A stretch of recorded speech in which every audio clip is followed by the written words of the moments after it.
All right, let's share.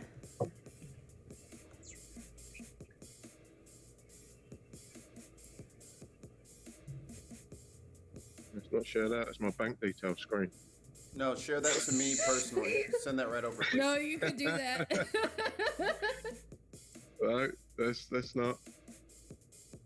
Can I get that information just forwarded straight to my Yeah. Of course, mate.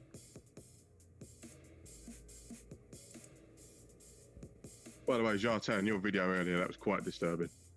That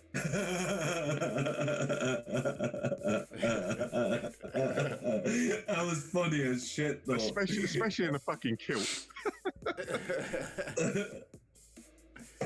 Incredible. Is that on the bin TikTok? Yeah. That's no, funny. it's. Have we got one of them? I think so. We got a TikTok? Yeah, I created it today. Very nice. Yeah. So I'm gonna be doing daily dance videos from now on. All right, we need to have a band meeting. Unsubscribe. Unsubscribe. Demonetized. Unsubscribe. All right. I want my money back. Okie dokie. All right, I've shared. All I've right. shared. Me too. My other phone's only got 7% battery on it, so I haven't reloaded to anyone. How do you never have a charge on your battery? You're worse than me. My other phone. Oh, you got two phones? One for the plug and one for the... Never mind. All right. Swish, swish, Really? wash, wash, swish, swish. Jartan, ready for the intro. Hit it. No, give it to me. No, Come on. I already said it. It's already done. No backseas? I mean, I could, but then I'd have to start the song back up, and we're here now. No. Okay. All right, It's all right, ladies and gentlemen. Shut the fuck up, Wayne. Oh, Lord. Boys. Ladies and gentlemen, welcome to the Ben Podcast. All right, not working. Can I do it now? Yeah, we're... Do I have your permission? All right, ladies and gentlemen, welcome to the Ben Podcast. My name is.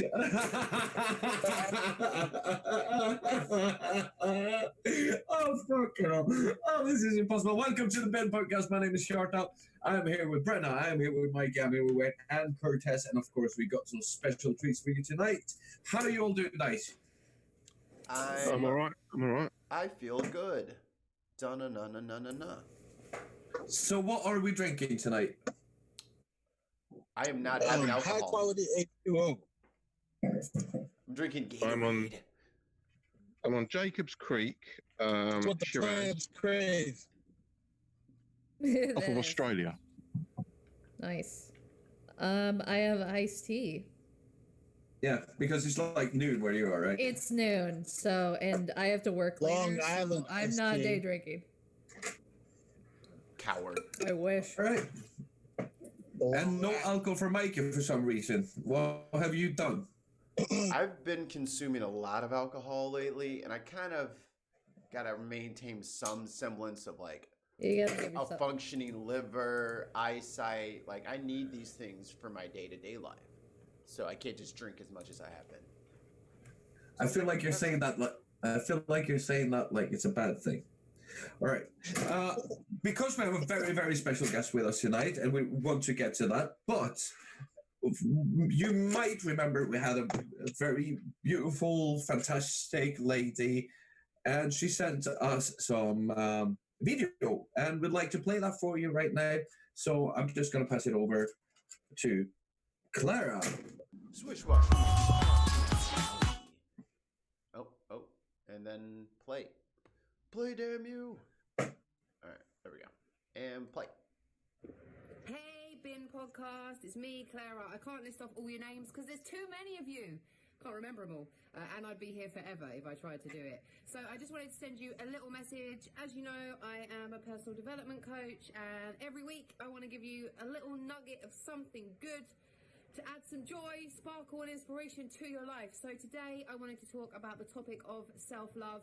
And before you start going, oh, it's like woo-woo and it's feminine and effeminate, and maybe sometimes people associate with arrogance and being like, oh my God, I am so great. That's not the kind of self-love that I'm talking about. I'm talking about self-love that supports us in our dreams, in our aspirations, and loving ourselves enough that we dedicate time to cultivate and build a relationship with ourselves. What I say is, if you wouldn't say it to your best friend, why do you say it to yourself? And the irony of this situation is that, imagine now that my best friend wants to run a marathon and she starts doing training, and when she tells me she wants to do a marathon, I'm like, no, it's a stupid idea, you'll never be able to do it, you're too fat, you're not fit enough, you'll never succeed, you won't stick to the training. And I tell her all of those things. It's quite possible that she might just give up at that point. But let's say that she overcomes the things that I've said to her and she keeps going and she starts her training. And me being her friend, I offer to cycle my bike next to her as she's running. And as she's running, I'm saying, you just look so stupid. You don't look like a runner. You're never going to finish this run. How are you ever going to be able to run 26.2 miles? It's quite possible that having all of that negativity thrown at her is going to be enough to make her stop in her tracks and say, do you know what? I'm not going to do this. I give up.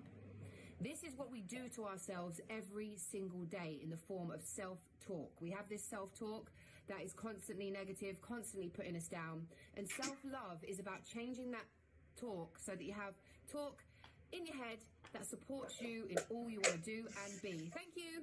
Hopefully this was good. Love you guys. Enjoy the bin. And there's Swoosh One. We are back.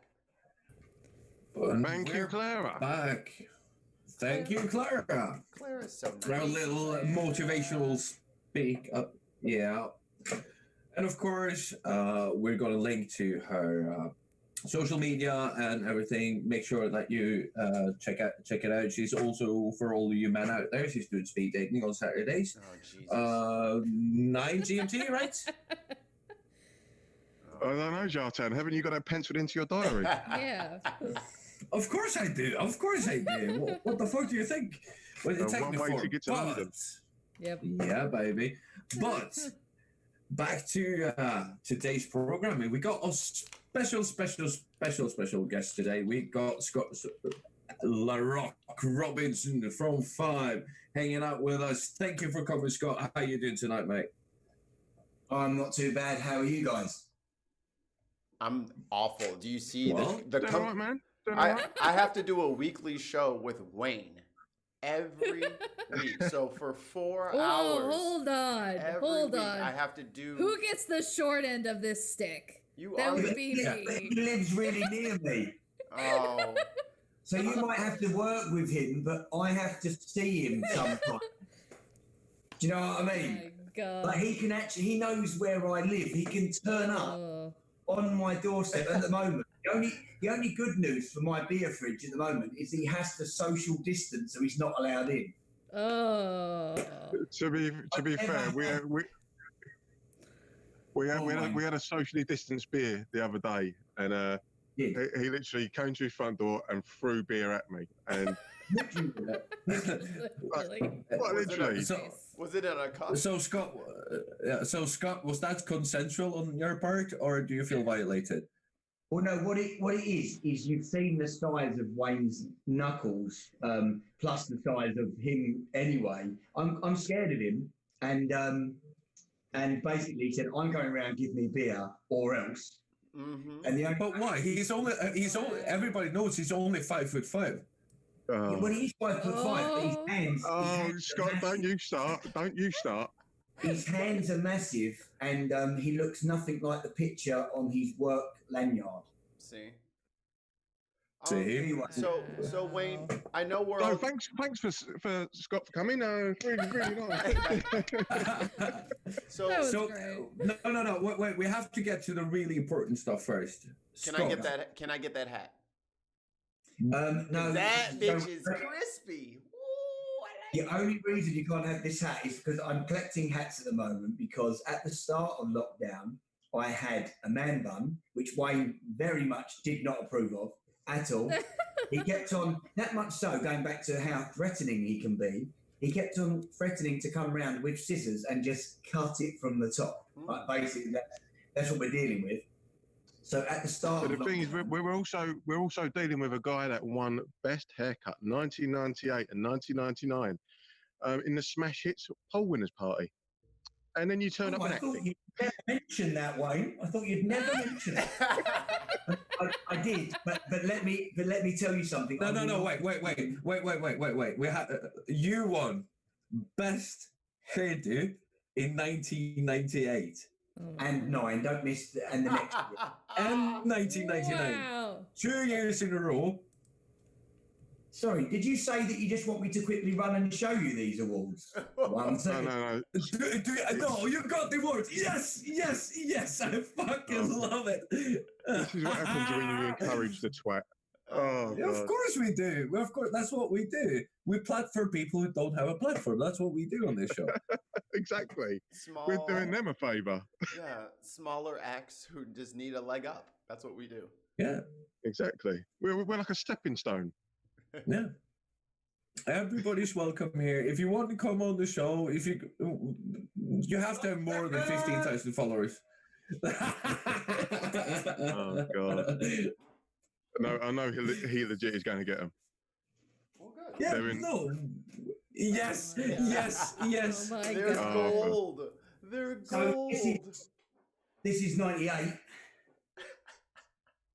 That is Wow. Unbelievable. excellent. That is 1 second. One second. This is 99. So Everybody. He's got something else. I tripped over this on the way, Oh. Oh, for fuck's sake. and then as I was actually running out of the room, I fell over this one. Oh my god. Yes. I'm so sorry. Yes. Love it. This is getting So, better and better. I love it. Yeah, which was one that his is which one is the We Will Rock You Brit Awards thing?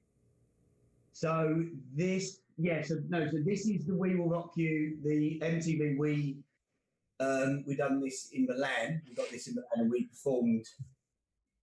Yeah, it could have been Everybody Get Up, and then this was the Brit Award where we performed with Queen Yeah, at the Brit I Award. remember that. I remember actually watching that. That was fantastic, mate. Do you know what? I didn't realise how good it was or how big it was until very, very recently.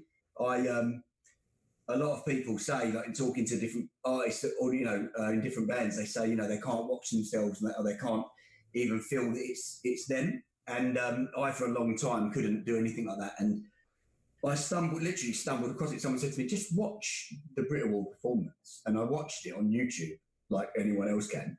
And it was like watching someone else. And then what made me laugh at the end was we all do this like little stage dive at the end. And Sean, who I'm still in the band with now, he just doesn't want to do the stage dive. So we all stage dive to the beat, like there's pyros going off, down, down, down, and it gets to Sean, and he does this. I can't even describe. I have to watch it. I can't even describe the little jump into the crowd he does. We've all gone for it, like properly. He just sort of jumps like 1 foot in front of him and lands right at the front. It's very funny. he didn't commit.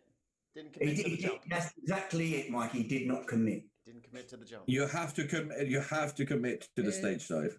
You've got to commit to it. Otherwise, it's the same as if you don't commit to a high note. If you don't commit to that high note, you are never reaching that bad boy ever. You've got to believe that you can hit it and commit. You're gonna fall flat, and then you're gonna try to push air, so it's gonna be a loud flat. It's just gonna Yeah, get worse. yeah. But there is such thing as overcommittal as well, and that's when you're sharp. Yeah. That's me. That's me. That's me. I got that. I got that. No. So I had a question, Wayne. Can you go get your haircut awards from '97 and 2000? They're in the downstairs toilet. Oh, okay. I don't want to leave the Oh. show. Yeah. Oh, Downstairs- right. Downstairs. No. Because of his short legs, it's going to take you like an hour and a half to get there. Oh, Well, no, Right. I'm just thinking Oh. that Wayne lives in a flat. Like, he Yeah. hasn't got a downstairs toilet. Oh, Oh, see how he does that. See how Scott just killing the gimmick. Just killing the gimmick. Wayne, Yes, mate. did you ever think for 1 second? Oh no, Scott! I knew you was gonna be coming on here and burying me. I knew it. It's what our friends do when they come on here. They bury us. Because what you've got to understand is I can say very nice things about Wayne, and they would all be very, very true. And I will filter some of those nice things into the conversation. But Yeah. like a it's so seasoning. much funnier to put him under the bus. Yeah, we And the agree. thing is, like, Scott, you have many stories about me, and I have many stories about you. Yep. But the stories that I have about you, I can't say on air because you have a career. There is nothing. Oh, there is. There's nothing in your hurt locker. I'm telling you, there's nothing in your hurt locker. Let me figure out how to mute Wayne real quick. He's Yeah. This is really funny because at the same time he's like telling them about the story. He's like bashing himself, saying like, "I have no future, no career, nothing." It's like, No. You notice that I was not scared one bit, and his face. He looks gaunt right now. He looks like Casper the Ghost almost. That's because of my beautiful ring light. I was about to say he's gonna start talking about his microphone and his fucking gorgeous lights. Oh my god! Don't get him started. Scott. Wow. He finally spent £1. All right. He spent £2 on Wish.com. It took 14 months for it to show up. And it uses a power adapter that no one's ever seen before. But it's his. Yeah, of course.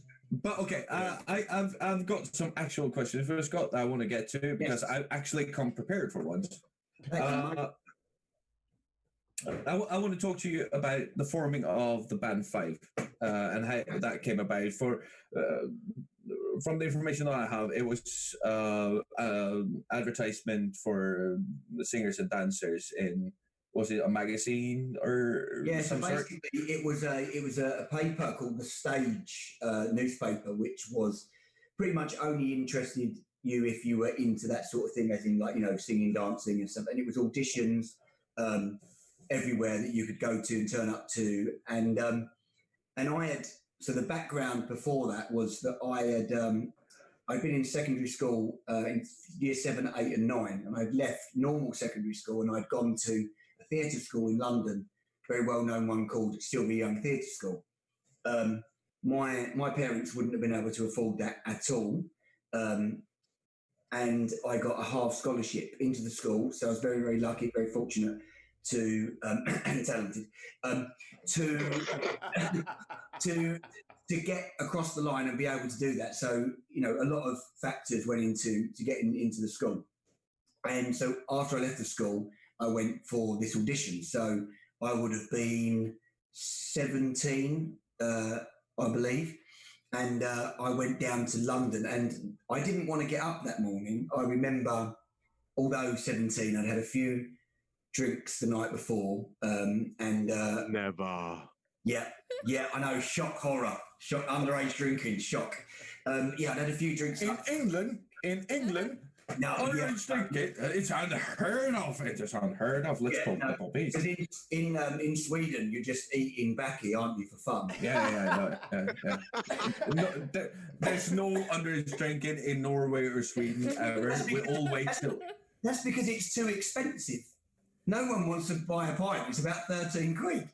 Yeah, but we got living wage, mate. Fucking hell. Yeah, all right. Okay. Anyway, we digress. So I didn't want to get up. I didn't want to get up for the audition. My dad knocked me out of bed and said, "Come on, you got to go to the audition in London." So I took a couple of my mates in my grey all-in-one Kappa tracksuit. Horrendous. Stay Eastern European. Yeah, it was horrendous. And my French cropped hair, I looked like with Reebok Classics, I looked like an Essex boy. Yes. I went down there and Full Just, chat. we need to see some picture evidence to post on our website. Mate. Yeah. Oh, I've got loads of pictures. Don't worry about that. Very nice, Scott. I'll just bring the pictures up. you can find all these awful pictures on the internet. There's no controlling that apparently. You're, Already been there, done that.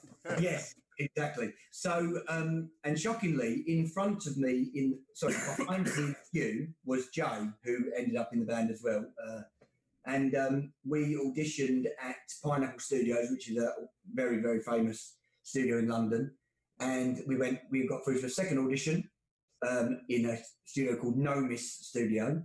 And then at that point, we were meant to go for several auditions after that. So, if you like, it was X Factor without the cameras. And the reason why it was exactly X Factor without the cameras is because it was Simon Cowell with my management team. So it was my management team, Bob and Chris Herbert, who were a father and son team from Surrey. And also created Spice Girls, if I'm not correct. You have done your homework. The only professional here, I fear. So Wait, It's I a know all dark this day. already. Yeah. Yeah. It's a dark day on the Bin podcast when Jartan has brought out actual knowledge. God damn. Exactly. I'm impressed. Yes, so you are We all correct. are. It was the creators of the Spice Girls. Now they later went on to lose the Spice Girls to Simon Fuller. So they kind of had a point to prove that this wasn't a one-hit wonder, and they really did know what they were doing, and they wanted to form almost a male version of the Spice Girls. And what a lot of people don't know, but I'm sure you do, is that we were auditioning for the Spice Boys. That's what the label said on Okay. the stage newspaper. Have you got what it takes to be the male version of the Spice Girls? Audition for the Spice Girls. The actual wording in the advertisement was for a boy band style group with attitude and edge in the spirit of the Spice Girls. Do you know what? It's exactly what it said. That's exactly what it Look at Captain Look Wikipedia at over me, here. Jartan. This is great. I like this. He's not wasted in screaming at us. I don't know how to process this. I mean, you all look like you can't believe it. This is fresh to me. Like, I think he's the brains behind the outfit at the moment. No. I'm the guy who tries to get us sued all the time. Like, I'm the guy who's always... Yes. Like, I've tried to get CIA to knock on Mikey's door for a year and a half now, mate. I thought that would be Wayne. That would be if the boot fits, it would be Wayne's. No. Like a big size 13 shoe. No, he's the Coleman Collected geezer of the family. To Wow. be fair, that is true. You one day, Wayne, you should do a little bit of Phil Collins and let your true colours shine through. All right. A bit of fun fact, and I don't know if you confirm this. Is it true that Russell Brand was one of the 3,000 audition for Fight? That is very true. So I didn't see Russell on the first audition. On the second audition, he had actually been whittled down to the second audition. So he made the second round, and I always ponder the thought of how weird that band would have been if Russell Brand had been in it. Whatever happened to him? He seemed to just disappear and fade into obscurity. No, he's still mental. He's still out there with hair and balls. He's still there. He's a good bloke. Yeah, he's mental. All right, and then you went on to do your demo at the Trinidad Studios, right? The same studio where the Spice Girl works. Yeah, so we went over to Stockholm. So we got into the band, and it was very, very quickly. So I think it was the May we moved in together into a house, which, I think Jay was 21, Rich was 18, I was just turning 18, Sean was 15, Abs was 18. So very, very young boys. So just to recap, the original members were Richie, you, Sean, Jason, and Richard Breen, who's now known as Abs Love. Yeah. That is correct. That is correct. Yeah. So pretty much one of the first things we done was actually go over to Stockholm, and that almost become something that we done a lot. A lot of recording, especially for the first album. The whole album was recorded. Pretty much bar one song, I think, was recorded at Sheeran Studios. It all changed a little bit because so Max Martin passed away, who was the producer before before Dennis Pop passed away. Max Martin is still very much alive. I was going to say, Max Martin is still well alive. No. So Dennis Pop, who was the original founder of Sheeran, he passed away sadly. So he was the very, very beginning. He was the brainchild of the music of Five with a guy called Herbie Critchlow, who was a big artist over there at the time. And they teamed up together. Sorry, I just turned this off. They teamed up together, and Max Martin was almost not even really part of it at that point.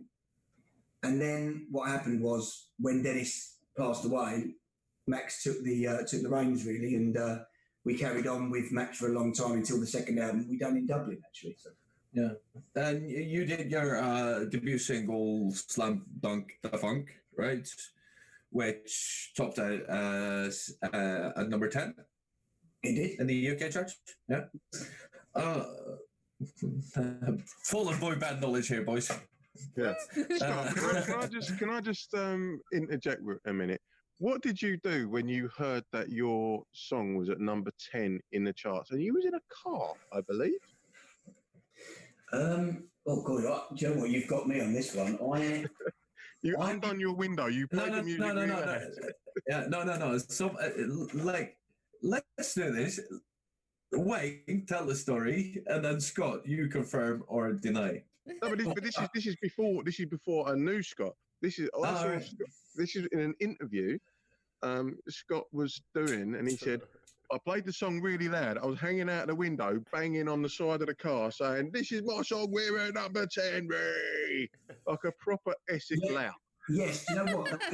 That is true. That did happen, but I think the reason why we got it to number 10 was previous week to that. We were actually phoning the box, and we kept on getting our song played. Wow.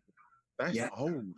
Yeah, it was called The Box, and we kept on playing it. And we would the first time we see it on The Box, that's when we knew, oh my God, we've got a single out. This is incredible. Right, Scott, let me just jump in on this. The Box, for people that don't know, was an old TV show that just played nothing but music videos.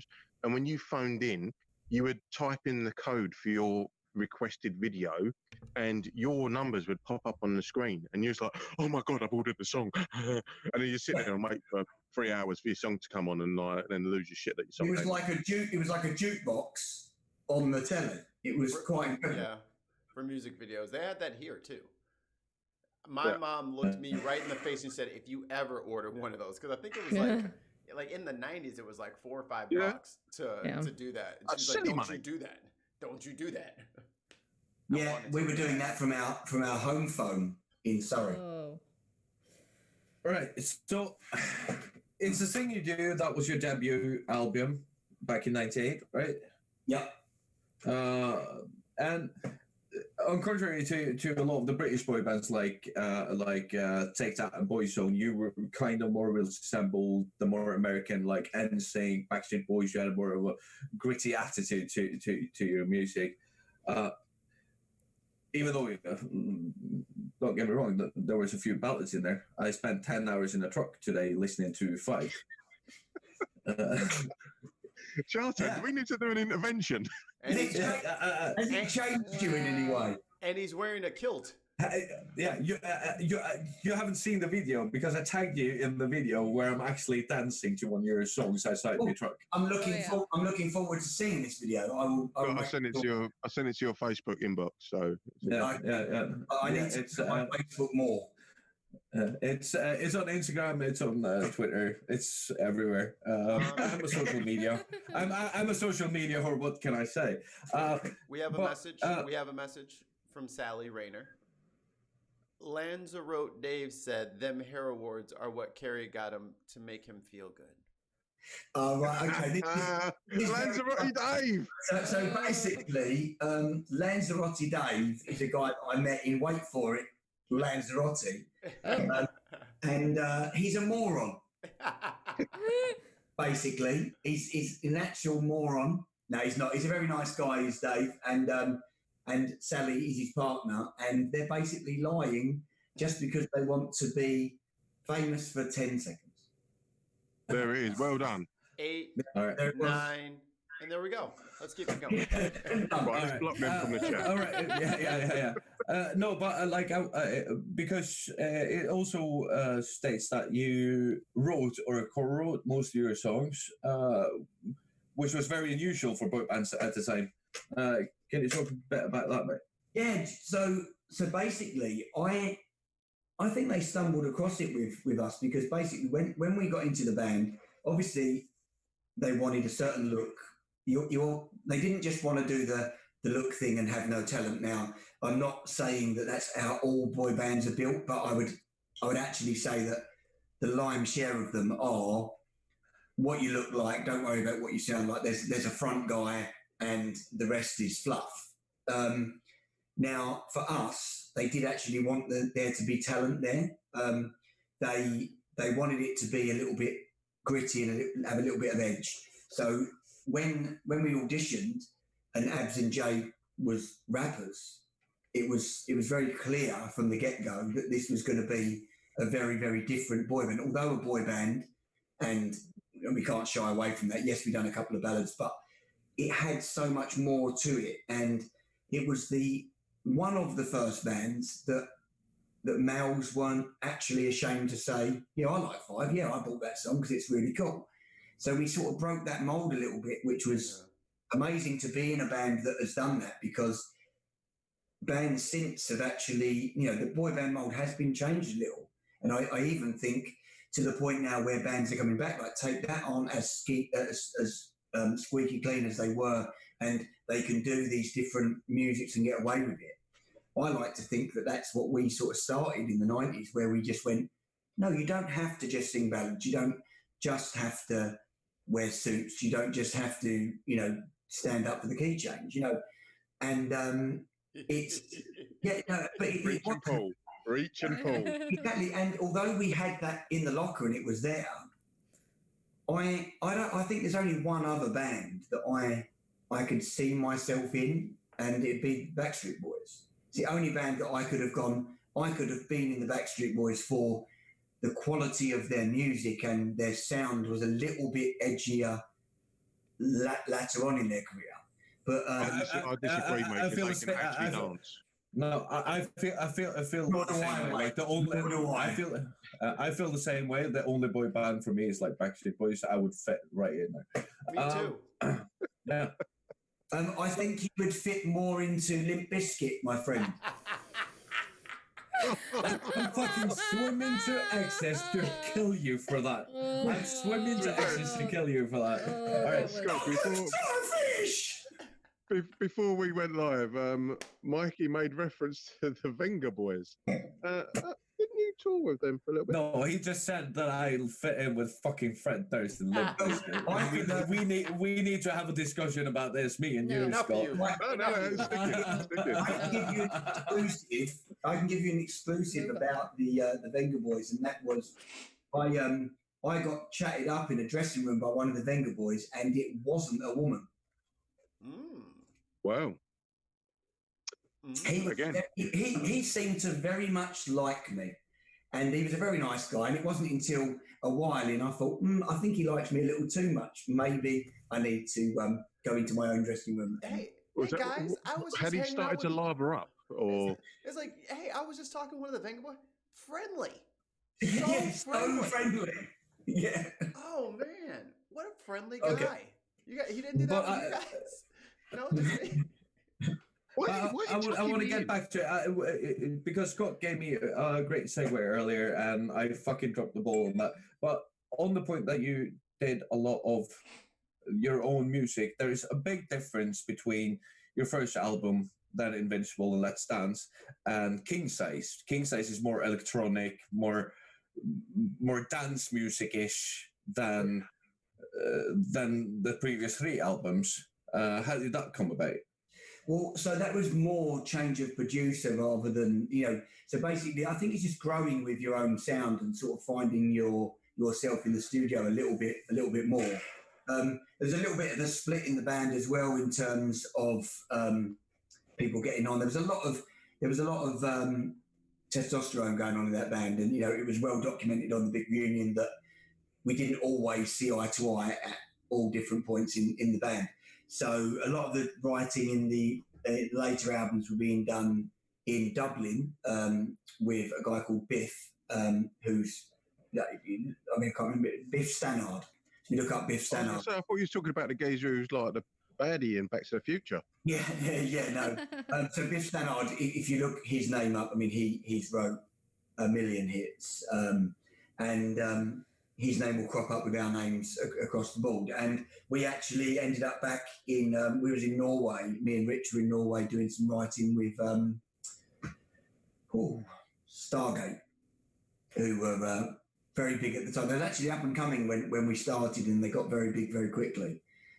So the writing come as a surprise, I think, for the management and the record company. I think they thought it was going to be the same sort of thing where you would go into the studio, the songs would be written for you, the band would be very happy with that, and we would just comply and do what they said. And I think somewhere along the line they realised that wasn't going to be the case, and they wanted this band with edge. But what they didn't bargain for is they got a band with edge, like vocally. They also got that personally as well. We didn't just want to perform. Mm-hmm. We didn't just want to go, okay, we'll just be the puppets and dance on the strings. We kind of, although there was a bit of that, and we had to conform a little bit because obviously we didn't want to be sacked. There's that thing where you go, no, we want to be part of this. We want to write the songs. We want to be a big part of it. We don't want to be skanks as much as everyone else. We got skanked, but not as much as everyone else, Yeah. And according to me, one of your best songs came from that album, Closer to Me. I think it's a very good ballad. I really enjoyed it. But that also contributed to Conlan leaving the band, right? Yeah, so basically at the time of that just being out to be released, several of us were struggling, but Sean had already pretty much left and wasn't coming back anytime soon. So you just got married. Yeah. So the band actually officially split on the 27th of September 2001. I got married the very next day to my wife Kerry, who is incredible, and I wouldn't be here today if it wasn't for her. Just getting me through. All hail Kerry! All hail Kerry! Yeah, no. Do you know what though? Like it is because it was she was there from the get go, which was really really helpful to someone that's just about to get into a band and sort of be scared of that because I was a young boy. I was 17 years old. To have someone like Kerry as a constant, to keep me grounded, to keep me focused, to have somewhere to phone. Obviously, you can speak to your mum and dad, but that's not the same. You want someone back home that you care about, that you love and stuff. So to have Kerry as a constant all the way through was, I believe, vital to my success in the band, because I could have given up a long time before, and because being homesick, she was like, "Do you know what? It's fine," and she'd come away a lot with me and stuff and keep me sane, really. So yeah, I'm very thankful for that. I would just like to put in my bit about Kerry is that Kerry is the way of grounding or bringing that reality back from the boy band thing with people like screaming at you and all this kind of. She was your reality check, and she was your. Yeah. I was like, well, she still is. Jesus. She's always been that thing that reminds me that you're Scott Robinson. This is you. This is your family, and all of the razzmatazz that goes on external in the whole Five thing. She is the thing that just brings you back to reality every time, and has always been there as your confidant, as your missus, the person that just keeps you from, well, basically winds your neck in. And there it is. He said it. Everybody drink. Cheers. And no, it really is that, because so to leave such a big part of your life behind on one day, And then the very next day, you go, do you know what? You know, it doesn't matter because I'm getting married to my childhood sweetheart. We've already got a child. You know, Brennan was like 2 months old or 3 months old when we split. So it was kind of, do you know what? I'm going to be fine. I've now got a family. And so now I can have this long break and this time to reflect. In that long break, I got really fat and played PlayStation, drunk Stella Artois. For a long I was there with you, bro. Yeah. I knew I liked you. I knew I liked you. Yeah. And that is, you know, and so I done that. So I got, you know, really, really fat, realised, do you know what? I love my life with Kerry and Brennan, but I do want to perform. I still want it. And for them years in between that transition, the thought process was, I don't need 5. I don't want 5. I almost I hate 5 in a weird way. And it started with a guy called Matt Winter, who is now my agent still. He pestered me for so long. And when I say pestered, I mean, I didn't know the guy. He was just Like a finger boy. Yeah, well, pretty much, yeah. He was a guy So that just friendly.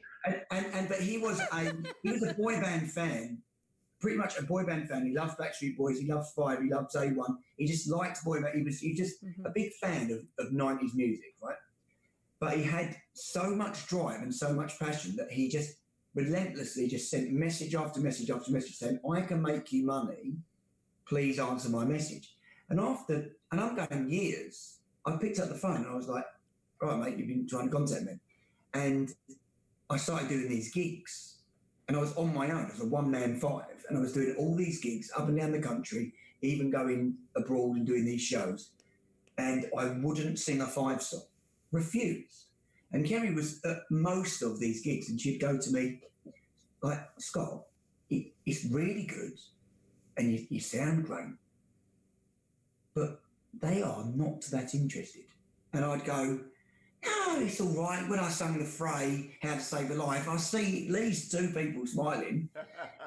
and she would be like, they want to hear Keep On Moving. They want to hear you sing Keep On Moving. You can sing a couple of the other songs in between, but they want to hear that, then Keep On Moving, then 2 other songs, then Everybody Get Up, then If You're Getting Down. And so I said, you're wrong, but I'll give it a go. And I remember I'd done 1 gig and I put in Keep On Moving as one of the songs. And so this was probably, I don't know, 2005, 2006, around that sort of time.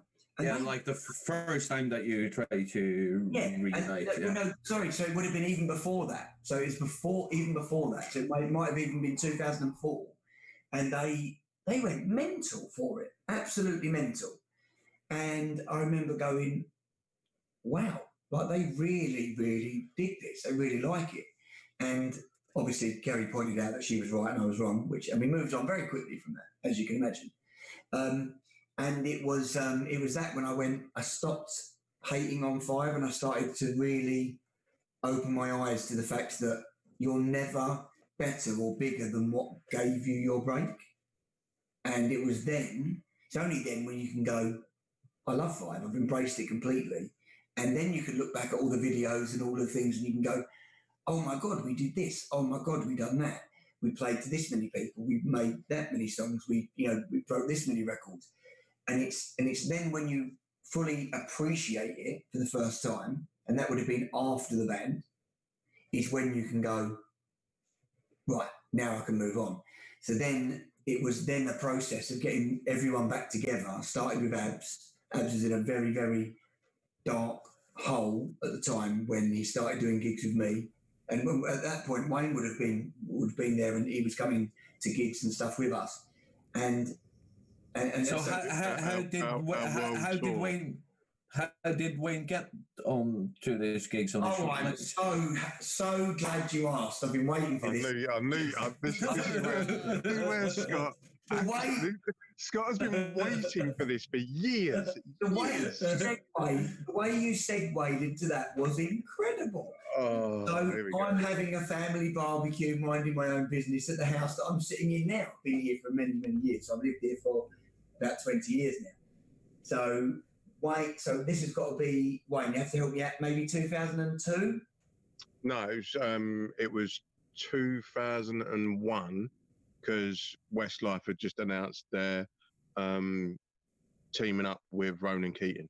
Yeah, Because that was the no, when you knocked at the door, it's got to have been June, July 2002 because it was summer. yes, no, yeah, you're right.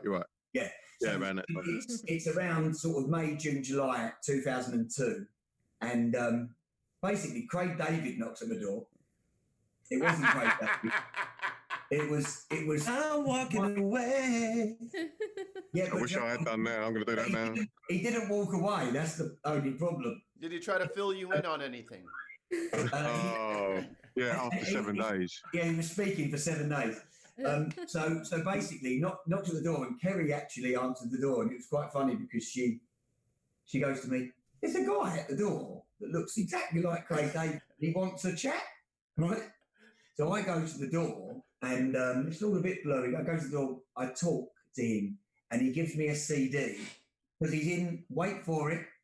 Now listen, I know that I'm going to have to pause after this next sentence for not a round of applause, but a massive laughter. I'm ready. Not because I'm funny, because of the sentence I'm just about to say. So Wayne says, "Hi, my name's Wayne Lynch, and I'm in a vocal harmony group." Really? Oh my God, yes. Oh, Yes. Do you still have that CD? please. We will pay so much to get that. How much do you need? Thanks for tuning into the BIM podcast. It's been lovely to have you. Scott, do one. I'm coming round in a minute. I'm going to show you a violation of social distancing. Real good. Like a Venga boy? Very much. All right, yes. ladies and gentlemen, if you want to get us to get our hands on this CD from Scott, you need to go to patreon.com/thebitpodcast and fucking get your pledges in sooner rather than later. Oh, We're gonna put this out on a fucking auction, and we're gonna Oh, buy it yeah. loud as shit. Hold on a second. Yes. Wayne, Hmm? you knew about this disc. You knew you were in a vocal harmony group, and you never disclosed this to us. Yeah, this is unfair. How are we finding out about this right now? After 5 fucking years, dude. Right. 5 fucking years, dude. This isn't What the fair. fuck? Yeah, cheers, Scott. shit. Wayne, why did you invite me All on? right. Cheers. Cheers. No, mate. Mate, it's all there. It don't really matter. So anyway, so as I say, Oh. I'm in a vocal harmony group, and when I do that impression, that was very. And Love so it. I'm so intrigued by this point, and I'm going to him. So, what do you do? And he's like, I'm more of a tenor. You know, I've got the. No. I said I'd do the bass stuff. I didn't know, but then you said no. Oh, sorry. You said I do the bass stuff, but I have got some falsetto in my locker. Oh. Just show me a little bit of that vocally at the door. This is true. And then either later that day you'd come round to the barbecue, or it was a week No, later. it was about a week or so later. Because it was evening. It was On like the flip side probably of about that, 5 o'clock. normally if someone would have randomly knocked on my door and would have said they're in a vocal harmony group and given me a CD, that CD would have been listened to out of idle curiosity, and I would have gone. It would have, after I listened to it, it would have been put on the side, used as a coaster, and I'd never have seen that person again. But Glad I got more wine. But he had something about him, Wayne. He was, I instantly took to him, and which is why. And I'd always, from the band, it makes you very closed off to meeting new people and and trusting people and stuff like that. But for some reason, Wayne very, very quickly become part of our friend group. And it had always been very close knit. It was people that I knew from before, and no one else was allowed in, you know. And he snuck through that gap before he's off his own. Wormed my way in. Well, like, All right. I don't. And we've been friends ever since, which is incredible. I have to say, this is the best news I've heard since I got divorced. This is like the best day I've had. But I promise you this, right?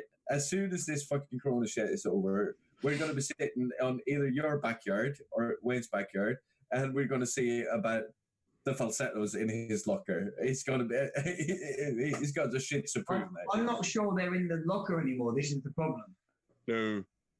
I don't know whether he's disclosed this to you, but he's got a bit of a football injury of late. Have you seen the hand, finger? Yeah. Oh, We've boy, seen have it for 18 episodes now. We've seen it every Thursday. Yeah. So the problem is that every time NHS, everybody, NHS. and it's like Prop. every time Wayne seems to hurt himself, it's with me. That much so that his missus is called Kerry as well. I don't know if I'm allowed to say that. Am I allowed to say that? Yeah, it's fine. Yeah, Yeah, yeah. So All we've is both fine. got Kerry. We've both got wives and girlfriends called Kerry. And so he said, I'm not allowed to play out with you anymore because Kerry has said that every time we go out together, I hurt myself. So Wayne doesn't deal in small words, as you've noticed. So Wayne won't say, oh, I've hurt my shoulder. Wayne will say, oh, there goes the rotator cuff.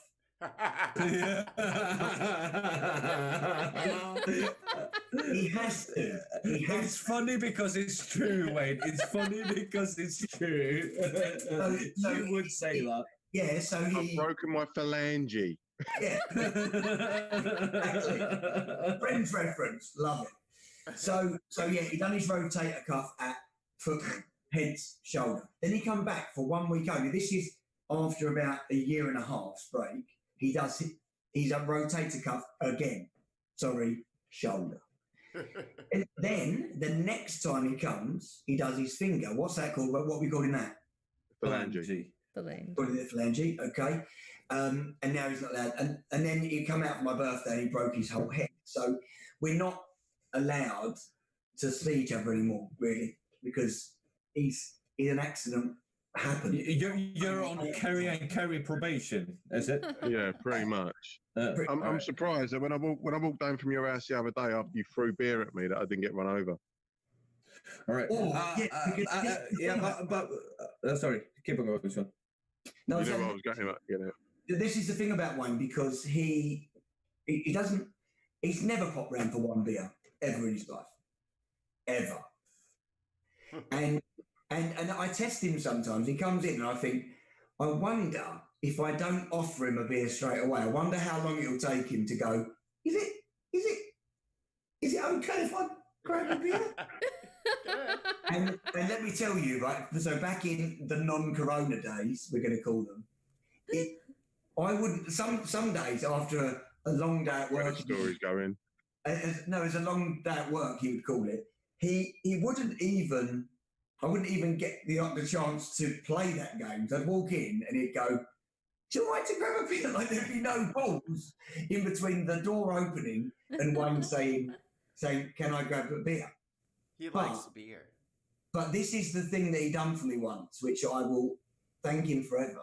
He was at the local pub and I'd already had too many, and I was watching the telly and I had run out of beer. He phoned me and he was leaving the pub and he went, oh, I take it you're not coming. I said, no, I'm not going to come up.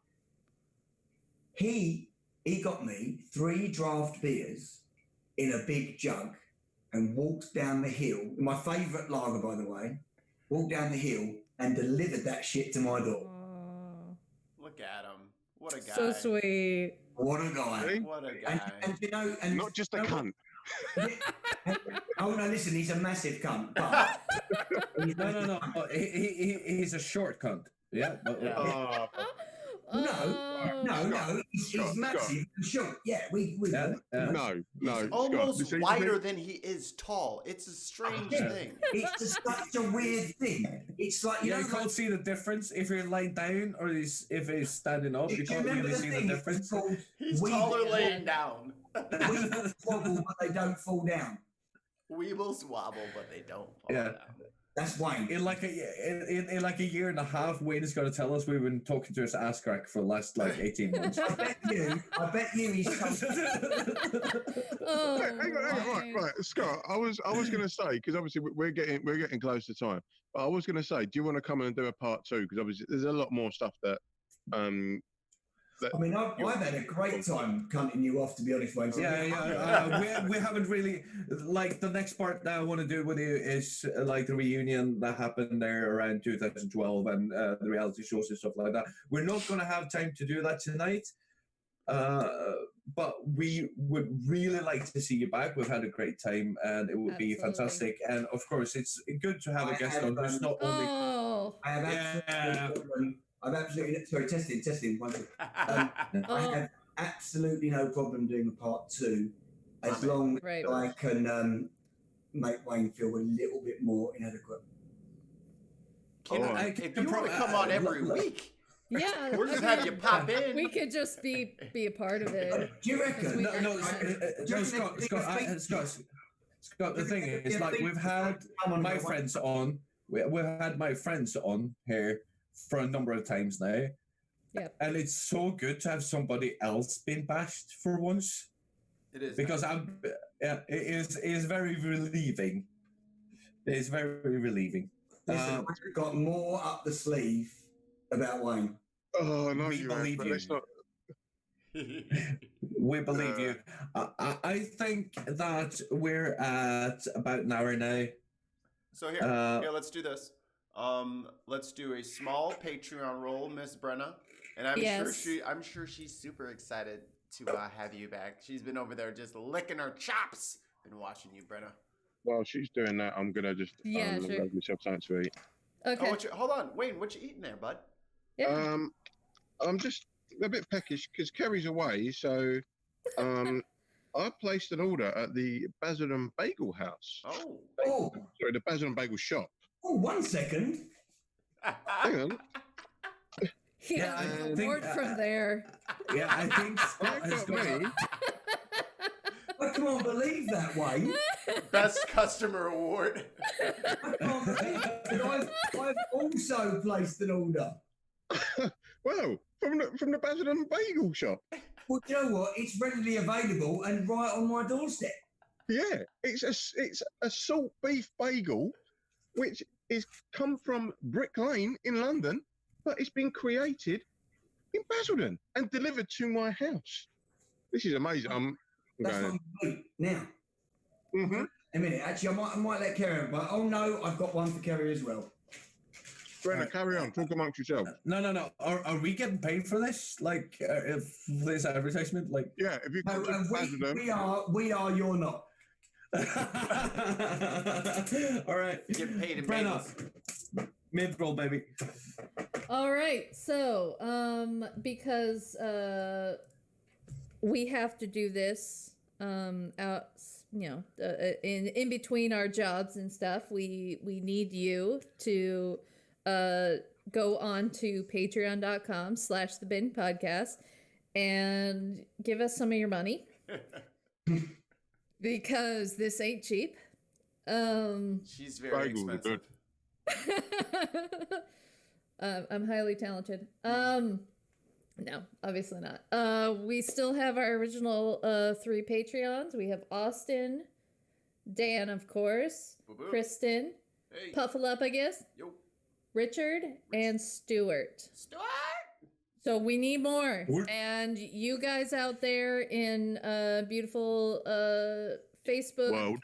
and all these other streaming apps, you will $1 a month, you guys can do it and you get exclusive content. Yes. And this is how we can get great guests on, just like Scott. Thank you, Scott, for coming on and coming back. We're supposed to pay him. Wait, Oh no, that's us. Wayne, I owe Dr. Emma like 18 bottles of fucking wine, dude. That's you can true, take care and of we have to Scott. have her back as well. So this is kind of the thing. Wayne, obviously, Wayne, you owe Scott some beer. Wayne, put the bagel down. Run it over to Scott's right now. Give it up. That's his Giving him payment a this beer week. too. And bring a Throw lager a beer with at you. him. He's going to bring me over some Requirement. spiced rum. Yes, Oh, you don't want much, do ya? Wow. So everybody, I didn't say make that on the sure- rider. Yeah, so everybody, make sure that you go to patreon.com/thebinpodcast, get your pledges in. We just finished the move over to Acast. There's a lot of good content coming out there, a lot of bonus content. This weekend, I've got organizer for a big Norwegian Rock Festival coming on a Patreon exclusive. I also have Sorcerer coming on a Patreon exclusive for an interview, which is going to be fucking great. Make sure you get your pledges in. And this weekend, we're doing our first Patreon exclusive call this weekend. Everybody nod your heads that you understand what I'm saying. Good, thank you. Nod your freaking head. Bow your head. I'm not making any promises, but I'm going to do my best to see if we can have some of our previous guests on that Patreon call. That would be fun. That will be fun. With good time, get your drinks Wait on. a Get your second, Zartan. What level do you have to be at to get that exclusive Patreon call? Come in and get a drink. That's $10 a month. All right. Right. That you can do it. And a little teaser. I haven't even told my pod mates yet. Uh-oh. I have someone scheduled tentatively who is possibly one of the smartest people on the planet. I'm already here. See, I knew you would say something like that. But this person holds world records. They are highly renowned. They've been to the South Pole. Ooh. I like the tease. It's Ooh. so many fun factoids, and we're going to be able to ask this person 4 questions each, and about space stuff. He's an astronomer. I'll leave it at that. Oh. And of course, what we really want you to do is interact with us. You like, you share, you subscribe, and please do comment. Just anything. Just make sure that you're out there, that you're doing it. We're all on social media. You can see our on screen. You can see everybody. Scott's. You're Scott LA Rock, Scott LaRock 5 on Twitter and on Instagram. And of course, we're going to link to that in the description as soon as we post this episode. And of course, I have already posted my audition video to be a member of 5 to Instagram and Twitter. I can't wait to see this video. Scott, I'm gonna send it to you directly. I'll rip it off my phone. I'll send it to you on WhatsApp. I hope it's not over a minute long. I might put it on TikTok. It's 49 seconds. Scott LaRock 5 on TikTok as well. No. What is it now? 55 on TikTok. Oh, Scott LaRock 55. Sorry, mate. On TikTok. Follow him. He does silly videos because he's bored. What can you do? That's pretty much it. All right. I'm on TikTok as well. I'm Turkish Artan. Send me a fucking challenge. I'm up for that shit, dude. Listen. This is now, sorry, I'm going to go now. But this is how bored I was. Look at what my wife done to my hair the other day. Wow. You're still harping on about that. That's what The thing is, it's one thing that Kerry's done wrong in the last 20 years, and he's just milking it. So look at my hair. Look at my hair. Look at your hair before, you prick. All right. Okay, guys. We're going to end this. Scott, thank you for coming. We are hoping that Scott will come back for part 2. Yeah, I'll talk been to a blast. I'll be back on. No worries. Cheers, Yeah, guys. Scott, thanks, Thank you. mate. Really appreciate it, and thanks for burying me on my own podcast. Mate, I'll expect a rum delivery. I'll send you which one I like. Bye, mate. All right, mate. Don't leave no yet. worries. Don't leave Cheers. yet. Don't leave yet. Don't leave.